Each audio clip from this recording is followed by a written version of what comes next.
රචනා ප්‍රශ්නයක් ලියන හැටි ඉගෙන ගන්න තමයි යන්නේ. එතකොට මේ රචනා ප්‍රශ්නයක් ලියනකොට කෘෂි විද්‍යාවට අදාළව තියෙන පොඩි නිර්ණායක කීපයක්. ඒ තමයි ප්‍රශ්නය පැහැදිලි කිරීම කරලා තියෙන්න ඕනේ. ඒ වගේම ඒ ප්‍රශ්නයට අදාළ කරුණු අන්තර්ගත වෙන්න ඕනේ. ඒ වගේම ඒ ලියන කරුණු වලට පොඩි පැහැදිලි කිරීමක් ලියලා දෙන්න ඕන. එතකොට මෙන්න මේ කොටස් තුන යටතේ තමයි රචනා ප්‍රශ්නයට ලකුණු හම්බෙන්නේ.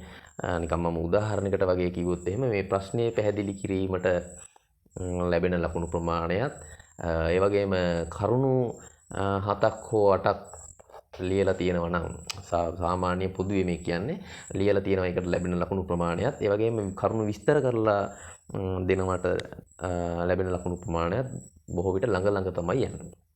එතකොට අපි උදාහරණයක් විදිහට ගත්තොත් පාංශු වයනය භෝග වගාවට බලපාන ආකාරය පැහැදිලි කරන්න කියලා.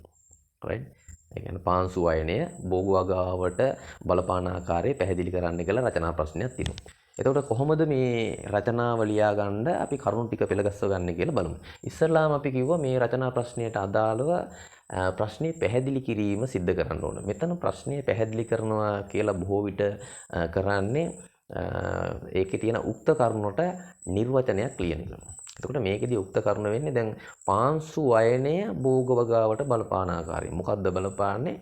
පාංශු වයනය. එහෙනම් පාංශු වයනය යනු කියලා මෙතෙන්ට ලියවෙන්න ඕන. එහෙනම් අපි දන්නවා පාංශු වයනය යනු පසක පවතින වැලි මැටි රොන් මඩ අංශුන්ගේ සාපේක්ෂ ප්‍රතිශතය කියන එක තමයි මෙතෙන්ට ලියන්න ඕන. එතකොට මේ නිර්වචනය ලියපුවාම ඒ ප්‍රශ්නේ පැහැදිලි කරා වෙනවා. ඊට පස්සේ මේකට කරුණු 7ක් 8ක් විතර ලියන්න පුළුවන්. ඉතින් මේ කරුණු 7ක් 8ක් ලියනවා කියන්නේ මේ හැම එකටම මේ කරුණු 7ක් 8ක් ලියන්න පුළුවන් අවස්ථා එන්නේ නැහැ. මේක ප්‍රශ්නෙන් ප්‍රශ්නයට වෙනස් වෙනවා. නමුත් පොදුවේ ඔය වැදගත්කම් ලියනකොට බලපෑම ලියනකොට වාසිය වාසිය ලියනකොට ඔය කරුණු 10ක් 15ක් තියෙන තැන්වලදී අපි කරුණු 7ක් හෝ 8ක් ලියවනම් ප්‍රමාණවත්. එතකොට මෙතන භෝග වගාවට පාංශු වයනය බලපාන්නේ කොහොමද? දැන් අපි දන්නවා පසේ සාරවත්භාවයට වයනය බලපානවා. ඒ කියන්නේ පසක පවතින වැලි මැටි රොන් මඩ කොහොමද සාරවත්භාවයට බලපාන්නේ? අපි මේකට ලියන්න පුළුවන් පළවෙනි කරුණක් විදිහට පසේ සාරවත්භාවයට බලපායි කියන්නේ. එතකොට පසක මැටි ප්‍රතිශතය අනුව පසක මැටි තියෙනවා නම් ඒකෙන් කැටායන අල්ලගෙන තියාගන්න පුළුවන්. ඒ කැටායන හුමාරුදාරිතාවයට වැදගත් වෙනවා මැටි අංශු තියෙන එක. ඉතින් ඒ නිසා මේ පස්සේ සාරවත්භාවයට උදව්ව වෙනවා අපිට එහෙම කරුණක් ලියන්න පුළුවන්. ඒ වගේම දෙවෙනි කරුණ විදිහට අපිට ලියන්න පුළුවන් පස්සේ ජලය රඳවා ගැනීමට උපකාරී වෙනවා කියන එක. ඒ වගේම තුන්වෙනි කරුණක් විදිහට අපිට ලියන්න පුළුවන් ජල වහනය සඳහා පාංශු වයනය බලපානවා කියන එක.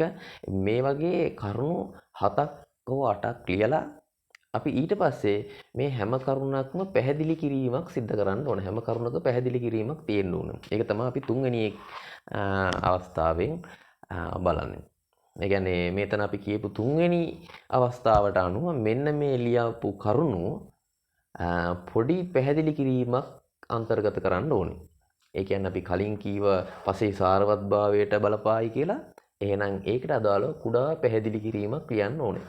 අපි ඊළඟට මෙතන ලියනවා නම් පසේ ජල වහනය සඳහා බලපායි කියලා. එහෙනම් ඊට අදාළව පොඩි පැහැදිලි කිරීමක් මෙතනින් ලියන්න ඕනේ. ඒ වගේම ජලාවශෝෂණ ධාරිතාව සඳහා පාංශු වයනය බලපායි කියලා ලිව්වොත් ඒකට අදාළව කුඩා පැහැදිලි කිරීමක් මෙතන ලියන්න ඕනේ. එතකොට මතක තියාගන්න ඕන දෙයක් තමයි මේ අපි කොච්චර මේ ප්‍රශ්නේ දැනගෙන හිටියත් කරුණු විශාල ප්‍රමාණයක් දැනගෙන හිටියත් මේ ප්‍රශ්නෙට උත්තර ලියන්නේ ප්‍රශ්නෙට ඇති ප්‍රමාණයෙන් පමණයි. මොකද නැත්තම් කාලේ වැඩිපුර ගත වෙලා අනෙකුත් ප්‍රශ්න ලියා ගන්න බැරි වෙනවා. අපි දන්නවා කෘෂි විද්‍යාවට රචනා ප්‍රශ්න 12ක් ලියන්න ඕන පැය 2ක් ඇතුළත. එතකොට ඒක රචනා ප්‍රශ්නයක් සඳහා ලැබෙන කාලය වෙන්නේ විනාඩි 10. නම් මේ විනාඩි 10න් ලියන රචනා ප්‍රශ්නයක් වෙන්න ඕනේ මේකට මේ කොටස් තුනම සම්පූර්ණ විදියට උත්තර ලියද්දී. right අපි ඊළඟ දවසේ හම්බෙමු ආයෙ ප්‍රශ්නේ.